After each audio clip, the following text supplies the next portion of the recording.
ओम नमो भगवते वासुदेवाय। ओम नमो भगवते वासुदेवाय। ओम नमो भगवते वासुदेवाय।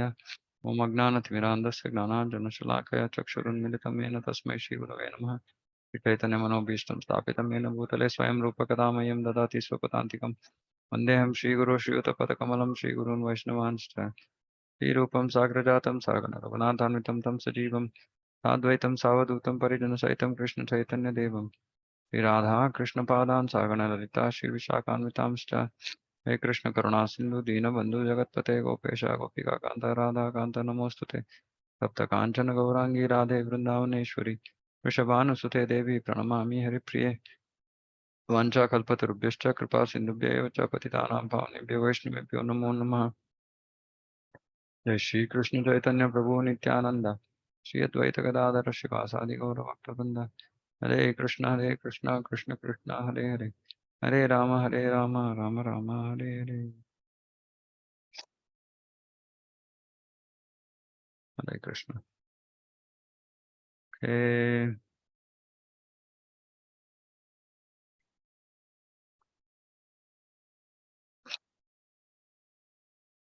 ओके 28 हो गया। 29।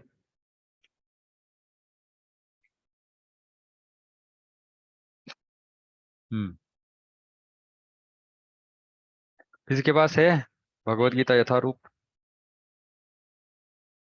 पढ़ सकते हैं कोई? अनुवाद, श्लोक और अनुवाद।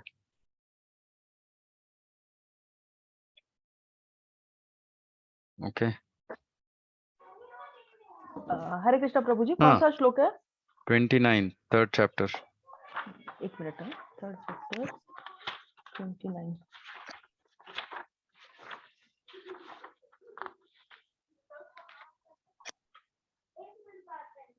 जी प्रभु जी, ये सर्वभूत वाला ना? सर्वभूता। नहीं, तीसरे अध्याय प्रकृति गुण सम्मूढ़,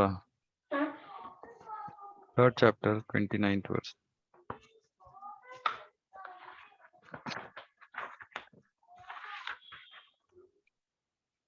थर्ड चैप्टर कर्म योग ना? हाँ,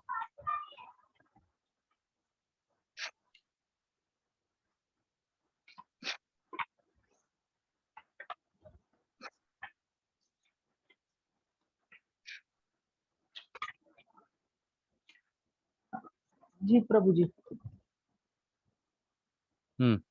वो तारम वो वाला ना? नहीं माता जी, कहाँ जा रहे? 29। 29 कर्म योग में ही तो है प्रभु जी। 29 कर्मयोग में नहीं। आप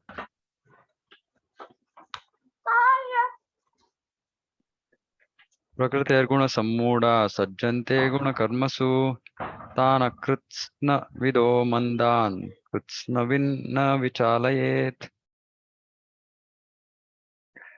माया के गुणों से मोहग्रस्त होने पर अज्ञानी पुरुष पूर्णतया भौतिक कार्यों में संलग्न रहकर उनमें आसक्त हो जाता है।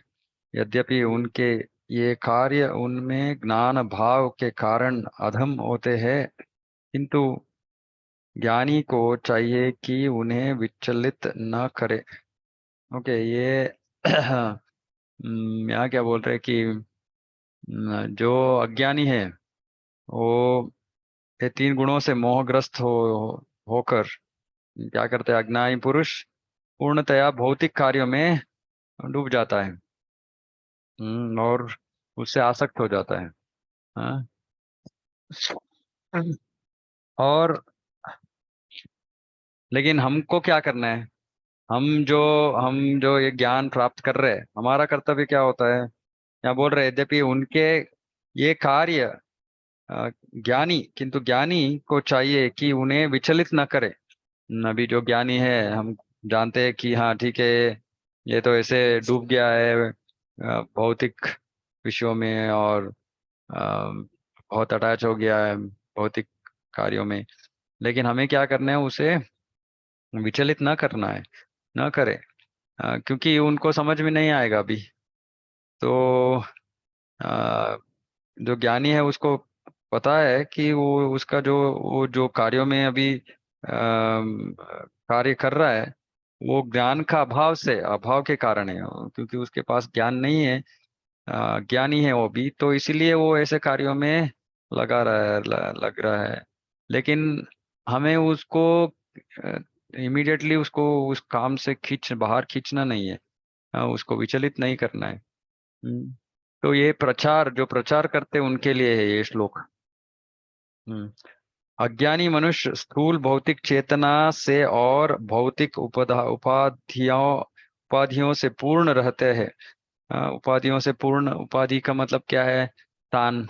मैं पुरुष हूँ, मैं स्त्री हूँ, मैं मैनेजर हूँ, मैं ओनर हूँ, मैं किसी को तनख्वाह दे रहा हूँ, वो मेरा सेवक है, ये सब उपाधि है। हाँ।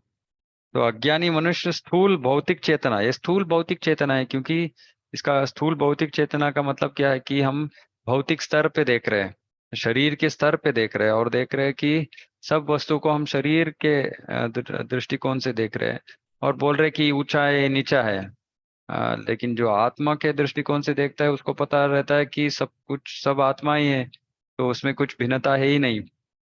लेकिन सामान्य लोग जो रहते हैं वो स्थूल भौतिक दृष्टि से ही देखते हैं। और ये उपाधियों से वो ग्रस्त हो जाते हैं। स्थान, धन, पैसा, ये गौरव प्राप्त करना, ये सब इसमें लग जाते हैं। यह शरीर प्रकृति के देन है, और जो व्यक्ति शारीरिक चेतना में अत्यधिक आसक्त होता है वह मंद अर्थात आलसी कहा जाता है। मंद। मंद क्यों? क्योंकि वो शरीर के चेतना में है, वो आत्मा के बारे में सोच नहीं रहा है। तो जो आत्मा के बारे में सोच नहीं सकता उसको मंद कहते हैं। मंद बुद्धि, डल डल हेडेड। अज्ञानी मनुष्य शरीर को आत्म स्वरूप मानते हैं। आत्म शरीर ही आत्मा मान के जी रहे लोग।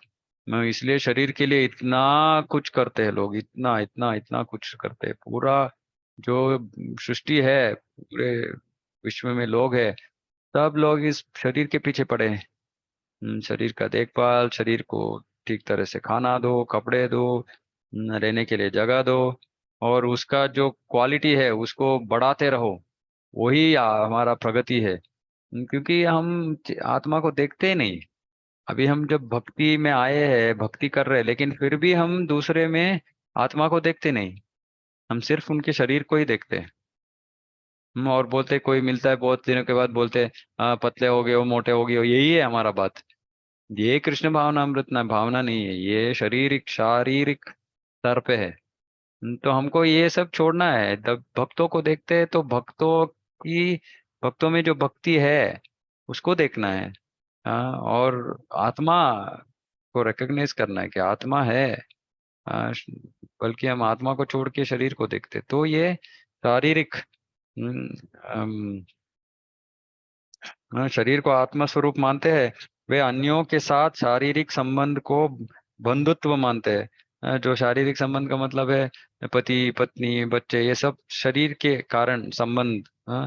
वो सब वो बंधु है जो मेरे शरीर के साथ संबंध नहीं रखते, वो मेरा बंधु नहीं है, वो मेरा शत्रु भी हो सकते हैं।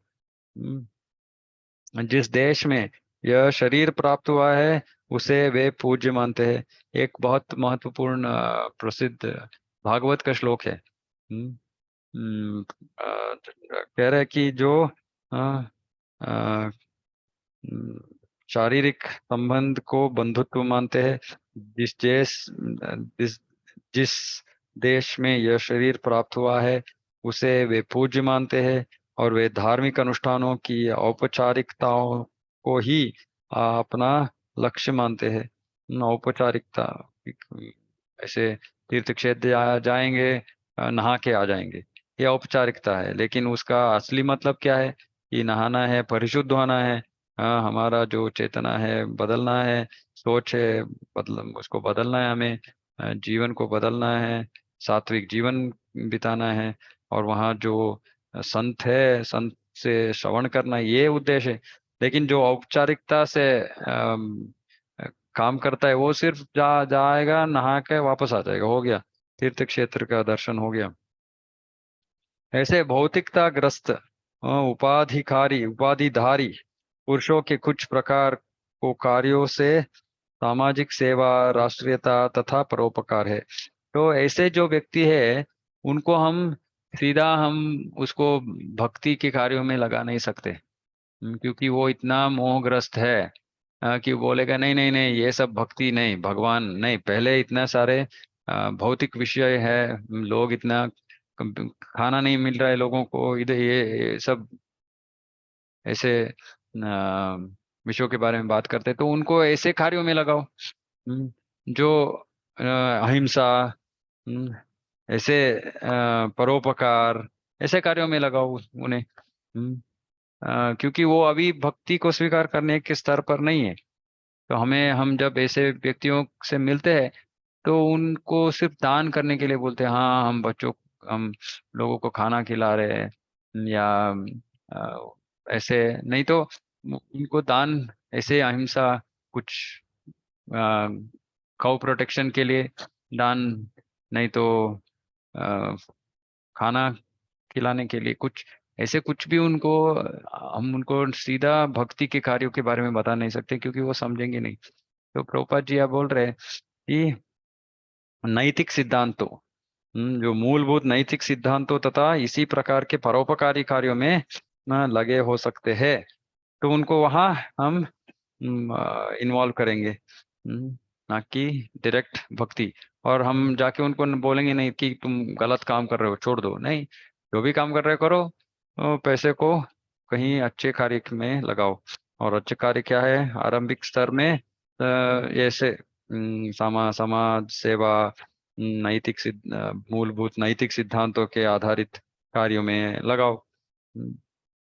जो लोग अज्ञानी है वे कृष्ण भावनामृत के कार्यों को समग्र समझ नहीं पाते, अतः भगवान कृष्ण उन्हें हमें उपदेश देते हैं कि ऐसे लोगों को विचलित न किया जाए और व्यर्थ ही मूल्यवान समय नष्ट न किया जाए। तो वही मैं जो बोल रहा हूँ, तो जब प्रचार करते हैं हम सबको प्रचार करना है, और जब ऐसे नए भक्त नए लोगों से हम मिलते हैं तो उनको सीधा हम भक्ति भक्ति करो बोल सकते हैं, लेकिन अगर उनको इतना आसक्ति नहीं है तो उनको ऐसे समाज कल्याण कार्य, कुछ ऐसे सोशल वेलफेयर वर्क, ऐसे कुछ में उनको इन्वॉल्व करो। कैसे भी थोड़ा उनके संपर्क में रहो, थोड़ा प्रसाद खिलाओ, लेकिन उनको विचलित मत करो। प्रसाद खिलाओ, मंदिर में बुलाओ, उनको गाना कीर्तन अच्छा लगता है तो कीर्तन के लिए बुलाओ, तो कुछ भी थोड़ा इधर उधर उनको ऐसे सीरियसली हम उनको उपदेश नहीं दे सकते इस अंत में। तो कृष्ण बता रहे प्रचारों के लिए, प्रचारक के लिए मार्गदर्शन दे रहे। और अगले श्लोक में मयि सर्वाणि कर्माणि सन्न्यस्याध्यात्म चेतसा निराशीर्निर्ममो भूत्वा युध्यस्व विगतज्वरः। अभी कर्मयोग का ये तात्पर्य है कि कैसे काम करना है। तो यह बोल रहे हैं, अतः हे अर्जुन, अपने सारे कार्यों को मुझ में समर्पित करके मेरे पूर्ण ज्ञान से युक्त होकर लाभ की आकांक्षा से रहित, स्वामित्व के किसी दावे के बिना तथा आलस्य से रहित होकर युद्ध करो। तो कृष्ण जो कर्म कैसे करना है इसका यहाँ सारांश बता रहे हैं। तो यहाँ बता रहे हैं कि पहली बात कि सब कार्यों को भगवान में समर्पित करना है। फिर पूर्ण भगवान के बारे में पूर्ण ज्ञान प्राप्त करना है युक्त होकर। तीसरा, लाभ की आकांक्षा से रहित। और चौथा, स्वामित्व के किसी दावे के बिना। और पांचवा, आलस्य से रहित युद्ध करो। युद्ध करो का मतलब है हमारे लिए कर्म करो, कर्तव्य करो, कर्म भी नहीं। कर्तव्य और कर्म में थोड़ा भिन्नता है। कर्म का मतलब है कुछ भी काम कर हो सकते हैं कर्म। कर्तव्य का मतलब है रिस्पॉन्सिबिलिटी, कर्म का मतलब है एक्शन। कर्तव्य जो वर्णाश्रम में सब मनुष्य के लिए एक कर्तव्य रहता है, अम, हर एक व्यक्ति के लिए कर्तव्य रहता है, उस कर्तव्य का पालन करना है। और कैसे पालन करना है? सब कार्यों को, जो कार्य हमें करना है वो सब कार्यों को मुझ में समर्पित करके, मुझ में तो यहाँ बता रहे प्रभुपाद जी तात्पर्य में, ये श्लोक भगवत गीता के प्रयोजन को स्पष्टतया इंगित करने वाला है। भगवान की शिक्षा है कि स्वधर्म पालन के लिए सैन्य अनुशासन के सदृश पूर्णतया कृष्ण भावना भावित होना आवश्यक है। सैन्य अनुशासन, मिलिट्री डिसिप्लिन। मिलिट्री डिसिप्लिन कैसा रहता है कि करना है तो करना है। हम नहीं बोल सकते हाँ मुझे थोड़ा आज करने के लिए मन नहीं है, नहीं, करना है तो करना है, शत्रु को मारना है तो मारना है। ये मिलिट्री डिसिप्लिन है। हाँ, वहाँ कुछ ऑप्शन नहीं रहता है, करना है करने के लिए, ना करने के लिए। तो यहाँ बोल रहे हैं कि हमको हमारे कर्म कर्तव्य कैसे करना है, ऐसे मिलिट्री डिसिप्लिन। मिलिट्री डिसिप्लिन का मतलब है जो नियम है उसको हमको ठीक तरह से पालन करना है। अभी जो बोल रहे हैं कि सब कार्यों को मुझ में समर्पित कर दो, उसका मतलब क्या है कि हम कर्मों को कहाँ समर्पित कर रहे हैं? अभी हमारे इंद्रिय भोग के में समर्पित कर रहे हैं, लेकिन हमको सब कार्यों को कृष्ण में समर्पित करना है। उसका मतलब है जो भी हम कर रहे हैं भगवान के लिए, भगवान के प्रसन्नता के लिए। तो पहले तो हमें जानना पड़ेगा वर्णाश्रम में जो भी कर्म है, कर्तव्य है, वो सब भगवान को संतुष्ट करते हैं। तो हमको ये जानना है, और जान के हमको कार्य करना है। और जब हम ये कार्य करते हैं वो भगवान को ही समर्पित हो जाते हैं सब कुछ। क्यों का कर्म कर रहे हो? क्यों ब्रश कर रहे हो? क्यों ब्रश कर रहे हो? क्योंकि ये ब्रश करने से हम फिर बाद में हम भगवान की सेवा कर सकते हैं। गंदा मुंह से हम भगवान की सेवा नहीं कर सकते, तो इसीलिए ये भगवान को अर्पित है।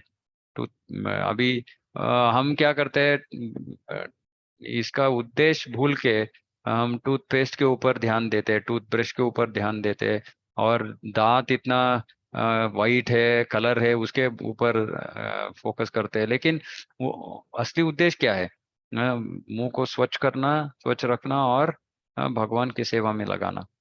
हम्म, तो ये है जो हम जो भी कार्य कर रहे हैं, गृह कार्य में जो भी कर रहे हैं, सब कुछ भगवान को अर्पित करना है हमें। तो हमें सोचना पड़ेगा, ओके ये मैं नया वस्त्र खरीद रहा हूँ, क्यों क्यों खरीद रहा हूँ? मेरे लिए? भोग के लिए? किसी को दिखाने के लिए? क्यों? दूसरा वस्त्र नहीं है क्या? नया ही चाहिए क्या? क्यों चाहिए? तो ऐसे हमको सोचना पड़ेगा ये भगवान की सेवा में कैसे ये यूज हो रहा है। तो सब कार्य हम जब भगवान को समर्पित करते हैं, इसीलिए ये सैन्य अनुशासन है। ये सेना में अभी ओके यही यूनिफॉर्म पहनना है तो यही यूनिफॉर्म पहनना है, ऐसे नहीं कि मैं बोर हो गया यूनिफॉर्म से, अभी मैं दूसरा कुछ और पहनूंगा। हम्म, तो ऐसे जो स्ट्रिक्ट डिसिप्लिन है, गृहस्थ जीवन में ऐसे स्ट्रिक्ट डिसिप्लिन लाना है। अगर हम स्ट्रिक्ट स्ट्रिक्ट डिसिप्लिन नहीं लाते तो हम भक्ति में आगे नहीं बढ़ सकते। अभी मैं आधा घंटा पहले कन्नड़ा क्लास में मैं स्वच्छता के बारे में बात कर रहा था, भागवत के श्लोक के बारे में चर्चा कर रहे थे, तो स्वच्छता के बारे में। तो एक गृहस्थ के लिए स्वच्छता कितने कितने सारे विषय है। भक्त सब सुन के थक गए, इतने सारे हम कैसे करेंगे, क्योंकि हमको पता भी नहीं है। हमको जो सामान्य नियम है, घर में कैसे रहना है, स्वच्छता कैसे पालन करना है, कैसे खाना पकाना है, कैसे भोग लगाना है, ऐसे जो बेसिक विषय है इसके बारे में भी हमको जानकारी नहीं। क्योंकि डिसिप्लिन नहीं है। और प्रोपा जी यहाँ बोल रहे मिलिट्री डिसिप्लिन चाहिए। मिलिट्री डिसिप्लिन नहीं रहेगा तो हम बहुत, आज मैं थक गया, मैं खाना नहीं बनाऊंगा आज, थोड़ा एक दिन रेस्ट ले लूंगा मैं। ये मिलिट्री डिसिप्लिन नहीं है ना, मिलिट्री डिसिप्लिन में रेस्ट लेने का क्वेश्चन ही नहीं है, करना है तो करना है बस।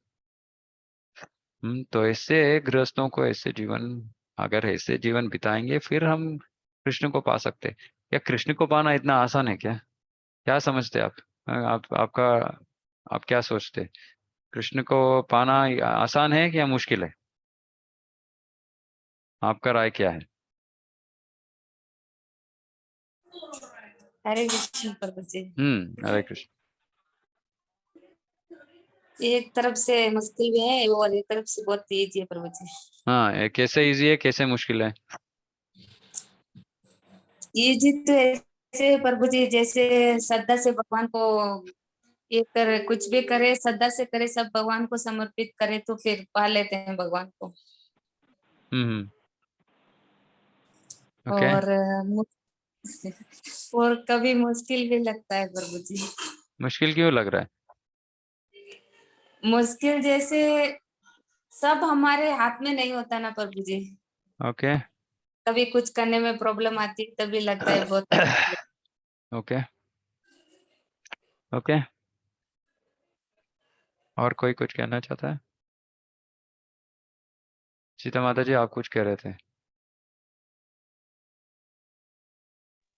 हाँ प्रभु जी, मुश्किल भी है नहीं भी है, भक्ति हम्म। में बस रोज माला करते रहो, कभी ना कभी मिल जाएंगे प्रभु। हाँ। बस वो आते हैं। आ, मुश्किल। कोशिश तो वही है, हम होंगे कामयाब एक दिन। लेकिन प्रभुपाद जी ने कहा कि हम होंगे कामयाब इसी जीवन में, एक दिन तो कभी भी हो सकता है। हाँ, इसी जन्म में कामयाबी चाहिए हमें। हाँ, और इसी जन्म में अगर हमको कृष्ण चाहिए तो ऐसे हम कैजुअल, कैजुअल को हिंदी में क्या बोलते हैं? बहुत केवल भक्ति को इतना इजी नहीं ले सकते। इजी का सहज कैजुअल, नहीं। सहज, हाँ, बहुत सहज। सहज नहीं ले सकते हम। कि ऐसे अभी हम सोच रहे हम कुछ भी करेंगे भगवान स्वीकार करेंगे, नहीं करेंगे। किसने कहा भगवान स्वीकार करेंगे? एक्चुअली कृष्ण बताते हैं कि पत्रम पुष्पम फलम तोयम यो में भक्त्या प्रयच्छति। जो भक्ति से देता है उसको कृष्ण स्वीकार करते हैं। अगर हम भक्ति से नहीं अर्पण कर रहे तो कौन स्वीकार करता है उसको? हम्म, जब हम कुछ भोग बना रहे हैं और हम पूर्ण श्रद्धा भक्ति से नहीं कर रहे हैं, मन इधर उधर भटक रहे है, ये वो कुछ सोच सोच रहे हैं, और ऐसे ही हम ऐसे मैकेनिकल यंत्र की तरह से खाना पका रहे हैं, फिर प्लेट में डाल दिया, फिर जाके भगवान के सामने रख दिया। कुछ प्रेम नहीं है, प्यार नहीं है, कुछ ये नहीं है, ऐसे मैकेनिकल किया तो कौन स्वीकार करेगा इसको? कृष्ण स्वीकार करेंगे? हाँ। नहीं करेंगे प्रभु जी, मगर हेल्थ इशू की वो तो नहीं करेंगे प्रभु जी 100%। मगर कभी हेल्थ इशू रहे और उसमें भी मुश्किल से उठ के बनाते, हाँ भाई प्रभु भूखे ना रह जाए, नहीं, वो तो ठीक है ना, वो तो भगवान वो स्वीकार समझेंगे फिर। करें। नहीं, हाँ वो वो फिर समझेंगे। समझेंगे ना। हमारा हमारा सिचुएशन क्या है, भगवान नहीं समझेंगे तो और क्या, कौन समझेंगे? हरे हाँ। कृष्ण प्रभु जी। ये हम्म। बीच बीच में है ना, हमें कुछ फैमिली में इशू आ गया, कभी हमें बाहर जाना पड़ा, या फिर कोई ऐसी घटनाएं होती है जो हम टाल नहीं सकते, तब प्रभु जी क्या किया जाए उस वक्त? क्या करना है? जो कर रहे हैं मिलिट्री डिसिप्लिन क्या करते हैं? हाँ, इसलिए मिलिट्री डिसिप्लिन पे अटक गया मैं। ये मिलिट्री डिसिप्लिन, प्रभुपाद जी एक ही वर्ड यूज कर रहे हैं। हाँ, सैन्य अनुशासन। तो क्या प्रभु जी, करते हैं? फैमिली में सैन्य अनुशासन अरे हम प्रभु चला। जी, प्रभुपाद जी हमें ही बता रहे हैं ना। किसके लिए बोल रही है? भगवान की शिक्षा है कि स्वधर्म पालन के, स्वधर्म कौन पालन करता है? गृहस्थ। गृहस्थ को ही स्वधर्म पालन करना है। और प्रभुपाद जी हमें ही बता रहे हैं कि भगवान की शिक्षा है ये, कि स्वधर्म पालन के लिए सैन्य अनुशासन के सदृश पूर्णतया कृष्ण भावना भावित होना आवश्यक है। ऐसे आदेश से कुछ कठिनाई उपस्थित हो सकती है। प्रभुपाद जी बोल रहे हैं कि ऐसे आदेश से कुछ कठिनाई उपस्थित हो सकती है। हो सकती है क्या? अवश्य होंगे। हाँ, फिर भी कृष्ण के आश्रित होकर स्वधर्म का पालन करना ही चाहिए, क्योंकि यह जीव की स्वाभाविक स्थिति है। हम्म। तो क्या करें, क्या कहें अभी? देखिए, इसलिए भक्ति आसान है लेकिन आसान नहीं भी है। क्यों आसान है? क्योंकि प्रक्रिया तो बहुत आसान है। क्या करना है? भगवान को प्रेम से भोग बनाना है भगवान के लिए, और अर्पण करना है प्रेम से। क्या मुश्किल है इसमें? कुछ भी मुश्किल नहीं है इसमें। लेकिन मुश्किल क्या, कहाँ, कब मुश्किल होता है कि हम जब हमारा मन को फ्रीडम दे देते हैं। कि करो, तुमको अगर करना है तो करो, नहीं करना है तो नहीं करो। नहीं, ऐसे नहीं, जो भी है भगवान का सेवा सबसे महत्वपूर्ण है, सबसे इम्पोर्टेंट है। हम्म। और जो भी सिचुएशन है, सिचुएशन हमारा जीवन का कुछ भी सिचुएशन, अभी देखिए, अभी ठीक है, अभी आ, माता जी के फादर नॉट वेल थे, हॉस्पिटल में थे, ठीक है ना, उसमें कुछ क्या कर सकते, कुछ नहीं कर सकते। हाँ? लेकिन इसीलिए भक्तों की कम्युनिटी में रहनी चाहिए हमें, क्योंकि अभी ऐसे जब होता है तो कोई भक्त हमें प्रसाद भेज देगा। हाँ। लेकिन अब हम ऐसे तो नहीं रहते, हम अकेले अकेले जीवन बिताते हैं आजकल, तो क्या होगा, मुश्किलें झेलना पड़ेगा। और भगवान की भक्ति रुक जाता है। इसलिए प्रभुपाद जी का इच्छा क्या था कि सब गृहस्थ आके एक कृषि समुदाय में रहे, और एक कम्युनिटी में रहे। तो यही उनका उद्देश्य था, क्योंकि नहीं तो ये सब पालन करना इतना मुश्किल हो जाता है। और इसलिए एक और चीज है कि घर में पति पत्नी दोनों भक्त होंगे तो आसान है। क्योंकि पत्नी से नहीं हो रहा है तो पति कर सकते हैं, लेकिन ये दोनों भी नहीं है तो मुश्किल ही हो जाएगा ना। इसलिए भक्तों की कम्युनिटी में रहो। अगर एक माता जी नहीं कर रही है तो दूसरा माता जी हेल्प कर सकती है। ऐसे डिस्कनेक्टेड होके नहीं रहना है। इसलिए हम क्या करते हैं, हम यहाँ प्रचार कर रहे हैं, हम सब भक्तों को बोल रहे हैं कि ठीक है, हम हमारा यहाँ सब भक्त एक जगह रह रहे, आप भी आके यहाँ रहिए। तो फिर एक भक्त के कुटुंब दूसरे भक्तों के कुटुंब को हेल्प कर सकते हैं जब ऐसे सिचुएशंस होते हैं। तो लेकिन इसके लिए we have to find solutions, परिहार को ढूंढना पड़ेगा हमें। ऐसे नहीं कि हाँ ठीक है, नहीं हो रहा है तो ठीक है, नहीं हो रहा है, ऐसे नहीं, हाथ ऊपर उठाने का नहीं है। हमारे भौतिक जीवन में अगर ऐसे कुछ है तो हम हाथ उठाएंगे क्या ऊपर, छोड़ देंगे क्या? हमारा जीवन में सबसे महत्वपूर्ण चीज क्या है? मेटीरियल, भौतिक परिस्थिति। इसको देख, उसको देखो, ये देखो, वो देखो, वो देखो, भगवान की भक्ति लिस्ट में लास्ट में है अभी। हमारे लिस्ट में भगवान की भक्ति लास्ट में है। अगर भगवान की भक्ति फर्स्ट में होता है ना, तो सब कुछ मैनेज कर लेंगे हम। तो ये कहाँ चेंज के कहाँ आना चाहिए हमारे मन में। हमको कृष्ण ही हमारे जीवन में सबसे महत्वपूर्ण चीज होनी चाहिए, कृष्ण भक्ति। तब सब कुछ हम भगवान से प्रार्थना करेंगे, भगवान ऐसे आपकी सेवा करना है, मुझे नहीं रोकना है, मुझे कृपा करके थोड़ा मुझे कृपा दीजिए, कुछ मार्ग दिखाइए कि कैसे मैं आपकी सेवा को कंटिन्यू करूं। और भगवान कृपा देंगे। तो इसके बारे में थोड़ा सोचिए, अगले हफ्ते हम इसको आगे बढ़ाएंगे, इस विषय को, सैन्य अनुशासन। हम्म, इसलिए प्रभुपाद जी का तात्पर्य पढ़ना बहुत बहुत आवश्यक है। नहीं तो हम क्या करते, कैसे भक्ति करते हैं, करेंगे हम, मेरे मन में जो है जैसे आएगा वैसे करेंगे। कृपा करके आप सब सुनिए, हमको जैसे चाहिए अगर हम वैसे भक्ति करेंगे तो भगवान स्वीकार नहीं करेंगे। ये हमारे मन में जो भ्रम है, इसको निकालिए, इल्यूजन है ये, भगवान स्वीकार नहीं करेंगे। भगवान भक्ति को देख रहे हैं, और भक्ति का मतलब क्या है? प्यार। हम ऐसे प्यार दिखाते हैं क्या किसी को? हाँ ठीक है, तुम थोड़ा एडजस्ट करो, थोड़ा दिन खाना मत खाओ, ऐसे प्यार दिखाते हैं किसी को? कृष्ण पुरुष है, कृष्ण के साथ संबंध स्थापित करने के प्रयास में हैं हम। हम्म, और वो संबंध प्यार के आधारित होता है। यंत्र यांत्रिक नहीं है, वो यंत्र के जैसा नहीं है संबंध। तो प्यार कैसे करते हैं हम किसी व्यक्ति के साथ? उससे ज्यादा भगवान से प्यार करना है हमें। तो मिलिट्री डिसिप्लिन क्यों बोल रहे हैं? क्योंकि हमको भगवान से प्यार इतना नहीं है जितना भौतिक विषयों के ऊपर है, भौतिक संबंधों के ऊपर है। तो इसलिए प्रभुपाद जी बोल रहे हैं मिलिट्री तब मुश्किल हो जाता है भक्ति। लेकिन जिस भक्त को कृष्ण ही जीवन में संपूर्ण सर्वस्व है, सब कुछ वही है, उसको मुश्किल ही नहीं है। जो भी हो रहा है, शरीर अच्छे स्थिति में है, ठीक है करूंगा, क्योंकि उसको पता है यही मेरे जीवन का सबसे महत्वपूर्ण चीज है जीवन में। बाकी सब वो टाल देता है, नहीं, ये इतना महत्व नहीं रखता है। भगवान की सेवा ही सबसे महत्वपूर्ण चीज है। तो इसके बारे में थोड़े सोचिए, अगले हफ्ते हम इसको थोड़ा और समझेंगे।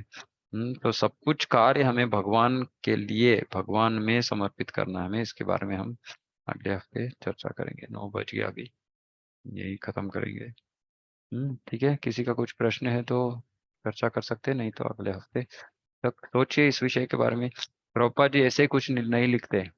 हमको ये भी जानना है कि हम किन से एक्चुअली हम सीख रहे हैं, भक्ति कैसे करनी है, किससे सीख रहे हैं हम? प्रभुपाद जी से सीख रहे हैं। और प्रभुपाद जी जो बोल रहे हैं उसका पालन करना हमारा कर्तव्य बनता है। और बहुत सारे भक्त इस्कॉन में क्या करते हैं, उनको प्रभुपाद जी का पुस्तक कोई नहीं पढ़ता, बहुत कम लोग पढ़ते हैं। और जो पढ़ा रहे हैं वो भी पुस्तक से नहीं पढ़ाते। हम मन में जो है वो पढ़ा देंगे। और इससे जो बहुत महत्वपूर्ण विषय होते हैं वो सब हम छोड़ देंगे, चर्चा नहीं करेंगे। फिर भक्तों को कैसे समझ में आएगा कि क्या करना है, कैसे करना है? इसीलिए आजकल इस्कॉन में ऐसा हो रहा है कि लोग इतना इतना सहज लेते हैं, इतना सहजीय बोलते हैं इसको। हम्म, सहजीय, सहजीय का मतलब है सब कुछ बहुत इजी लेना। नहीं, ठीक है। मैं आज यहाँ बहुत सब माता है तो इसलिए मैं बोल रहा हूँ कि महीने के जो हमारा माता जियों का समय रहता है, बहुत सारे माता जी उस समय में मंदिर में आते हैं सेवा करने के लिए। कैसे कर सकते हैं? घर में ही मना है, घर में ही रसोई घर में आना मना है, भगवान के घर में आना मना है, और लोग मंदिर में जाके सेवा करते हैं। क्या बता सकते हैं, क्या बोल सकते हैं हम बोलते हैं नहीं नहीं हम भक्ति भक्ति कर रहे हैं। कैसे भक्ति कर रहे हैं? कैसे भक्ति करते हैं हम? हम्म, जो नॉर्मल रूल्स है उसको ही फॉलो नहीं कर रहे हैं हम। क्यों? कोई बताता है नहीं, कोई आके बताता है, बोल देता है कि नहीं नहीं कृष्ण सब कुछ स्वीकार करते हैं। नहीं स्वीकार करते। किसने बताया स्वीकार करते हैं? और अगर हम जब आके ऐसे नियमों के बारे में बताते हैं, लोग बोलते हैं नहीं नहीं आप इतना इतना स्ट्रिक्ट हो प्रभु। हम स्ट्रिक्ट नहीं है, जो प्रभुपाद ने सिखाया है वो उसको बता रहे हैं हम कैसे स्ट्रिक्ट हो सकते हैं? अगर स्ट्रिक्ट है तो प्रभुपाद स्ट्रिक्ट है। प्रभुपाद स्ट्रिक्ट है क्योंकि भक्ति स्ट्रिक्ट ही करना है। तो इसके बारे में थोड़ा सोचिए, अगले हफ्ते इसके बारे में आगे बढ़ाएंगे। किसी का कुछ प्रश्न है?